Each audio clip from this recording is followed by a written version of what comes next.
Hey, welcome back to Laurence McKenna channel, where today we are going to be previewing Manchester United hosting Liverpool in the FA Cup. Now, this game is significant for a lot of reasons, for Liverpool in particular, but obviously also for Manchester United, just for very different reasons. These two sides, historically and in present, hate each other. Like, I know this game gets that word thrown around a lot with hate, and a lot of people talk about the GOAT and all these kind of things and all the different things that are hyperbole. But Liverpool and Manchester United, historically, Liverpool and Manchester don't really like each other. They're very different people. They're very different demeanours. They're very different outlooks on life. Liverpool has a very different feeling when you go to it than Manchester. And so, even if these two were bosom buddies in terms of their politics, which very often they do cross over on, out on the field, we really don't like each other. And a huge part of that played out earlier this season when Manchester United came to Anfield and drew 0-0, treating it like a win. Now, in many ways for Manchester United, it was a win. Why? Well, they were not a good side at the time, and we don't really know why. There were a lot of signings made, lots of money spent, a manager brought in with seemingly a vision, but we're still not sure why they aren't playing the football they're meant to be. They're really not playing Erik ten Hag football, at least not in terms of the attacking style. What they are doing, and what we can identify, is a very defensive counter-attacking style, which it seems still has some Erik ten Hag isms in it, in terms of the shape, in terms of the compactness, but also in terms of the spread of the front line across the field, when players move into certain sectors of the field. That's still all very Erik ten Hag, or at least some of the players are trying to be, and some of them, I'm not sure what they're trying to be right now. Now, all of that plays into the wider narrative here. Liverpool at the time, and even now, were trying to aspire as higher as they could, right? And just get as high up the table as we can. That in itself is something that Manchester United want to crush. That in itself is something that when you go to Old Trafford, they're just going to want to get at you no matter how, right? Even if they say that they'd rather Arsenal win the league or Man City win the league or whatever it is, they're going to try and get to you. Now, the 0-0 definitely got under Liverpool's fans, at least, skin to an extent. Since then, actually, Liverpool have topped the table. Manchester United have been better, but not incredible. But there are still all those worrying factors. And that's what I'm saying here. This isn't about, I'll get the whole thing. It's not about form, right? It's not about, oh, how are Manchester United doing? How are Liverpool doing? They're both doing relatively fine. Liverpool doing very fine, Manchester United just doing, But the point being, it doesn't really matter here. It's not whether they're doing fine or whether they're doing badly. Liverpool need this. I mean, Liverpool need in particular, they need the league match, which will also be played at Old Trafford.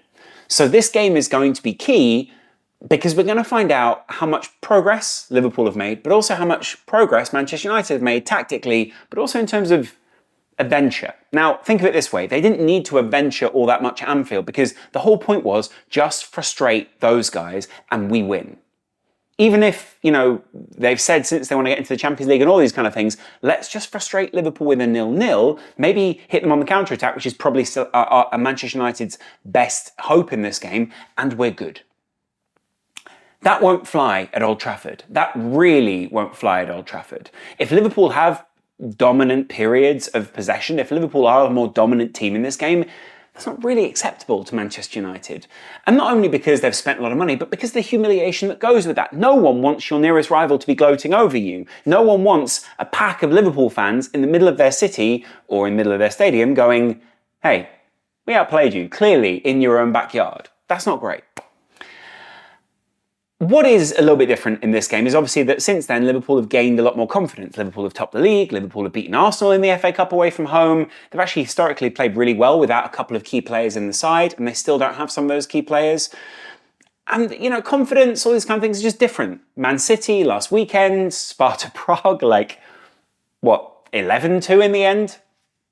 Just a series of good performances since Liverpool.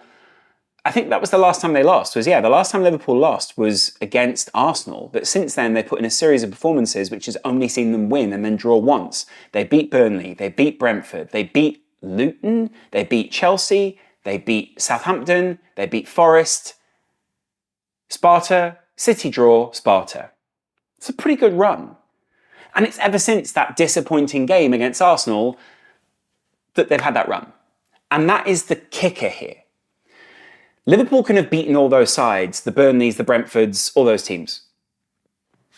And even draw against City, where they should have won. There should have been a last-minute penalty. There should have been a goal from Diaz. There should have been more from a couple of the other players. Liverpool should have won that game. Not I'm saying that they were better than City and therefore they deserve to, that they actually should have executed and done better than City, because on the day they were playing better than City. Point being, there is this kind of factor that I struggle sometimes to put into words, but I will here. Liverpool can play well against all those teams, and then with the chaos they try to create against Arsenal, or the chaos they try to create against City, sometimes it can go against them. The chaos that they kind of bought into against Manchester United, and even the controlled factors that they had, didn't really lead to that many opportunities against United. United played really well, really compact, limited Liverpool's good shots. They allowed them long shots and all those kind of things. They didn't care about that. They thought, hey, if you're going to have one of those long shots, fine. But that's the point here. Liverpool score one and Manchester United need to come out, and they need to do something. If United score one, they don't need to come out. But Liverpool have got quite a few returning factors. In fact, if you go through their injury list, it is a lot shorter than it was even last week. Alisson Becker obviously still sits on it, but a lot of people seem to appreciate the combination of the great coaching that Liverpool have done, of Kevin Kelleher, and that back line just trying to protect him. I don't think Konate is listed as injured anymore. Oh, no, he is, sorry. Konate is still listed as injured down here, as is Joel Matip, which probably means that Jarell Quansah starts at centre-back. There is a video about Joe Gomez coming out tomorrow on this channel. Come back and look at it. Brian Gravenberch, still injured. Ben Doak, obviously still injured, though you probably would have expected to see him in a game like this against Manchester United in the FA Cup. I think Bobby Clark picked up a bit of a knock against Sparta Prague, and so he's probably going to be out of this game, meaning that Liverpool most likely will be forced to play their strongest midfield of, well, probably Endo, McAllister, Szoboszlai. I don't think that Jones is going to be back anytime soon. I mean, I can't see it here. I don't think Bajcetic is going to be back anytime soon. I don't think Jota is going to be back. I don't think Trent Alexander-Arnold is going to be back, which probably means that Bradley starts, Quansah, Virgil van Dijk. I would probably avoid playing Joe Gomez if he's going to go away with England, but who knows, maybe he gets 5 minutes, maybe he becomes injured, I don't know. And then on top of that, we still don't have Alcantara. I still don't think Thiago is going to play for us again. Which is very, very sad. And of course, we will wish him all the best, but that's a midfield spot that we probably could have filled in the off-season. Who knows? We filled enough midfield spots in the off-season, but there is space there to turn over some of this team for the new manager coming in. Manchester United in themselves, I don't know. I don't really know what to expect in this game for Manchester United. I'm kind of trying to work out who they will start.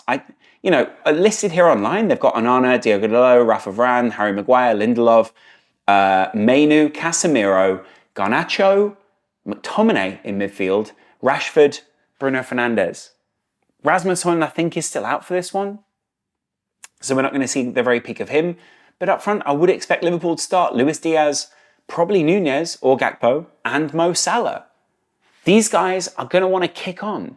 And I guess the only worry with a game like this is if you do field them, if you do play a good Liverpool side, United are going to be spiteful. United aren't going to want Liverpool to win this. They might put in bad fouls. They might put in tackles that Liverpool fans don't particularly like. And I'm not a massive fan of that. But we've got to play a team. And with the injuries that we have, the limitations that we have, I get there's probably a lot of youth to come off the bench in this one, which Klopp might use. And it's probably some of those guys that we used in the Carabao Cup final. I think that would be great. Whether they'll come off the bench or whether they'll play are two different things. And that would be fantastic. I just don't know if we start like that. I don't know if Klopp is going to throw them in at Old Trafford and do that, and whether he even wants to reveal his hand for the Premier League game, if he even is revealing his hand. Liverpool have got so many different ways to play right now. You wonder if they even reveal their hand, if they play a couple of different tactics, and even if United are going to be able to go up against them. I was on Mark Goldbridge's channel the other day. That's football, and obviously on Mark Goldbridge, but we were talking about the combined 11s, and I think it's kind of testament to Erik ten Hag in that when you do a combined 11, very rarely do you come out with a United player on top. That's not to say that United don't have quality in their squad. It's just to say that Liverpool are the form team at the moment. But the combined 11, without saying peak player, barely contained any Manchester United players. And I think part of that is why we should expect United to play up in this game. Part of that is why we should expect them to be trying to take us down rather than just an easy pass-you-by game. This is at Old Trafford.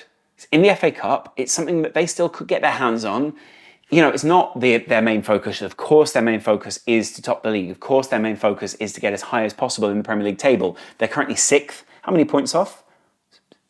8 points off Villa, but that obviously that 5th spot may be available because of teams like Liverpool doing well in the Europa League. So United really need to chase down the likes of Tottenham and Villa. Villa obviously in great form, Tottenham also in good form. But United have, I'm not talking about them winning points in the FA Cup here, but I'm talking about them obviously focusing on the league for that reason.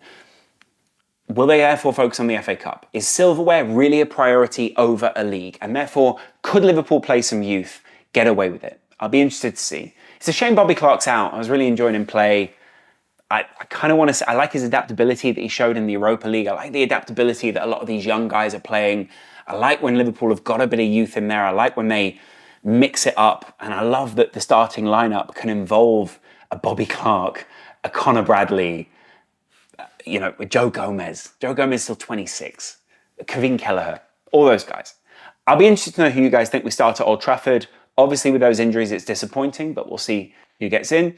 If you guys haven't already subscribed to the channel, hit that button down there. If you're not already part of the Discord, there is a link in the description, as is there a link for the Patreon. If you want to help support the channel in these weird CPM times, then you're more than welcome to. Links down there. Appreciate you guys joining the community, and I'll see you again tomorrow on this channel for a Joe Gomez video and a Manchester United review. See you then. Bye.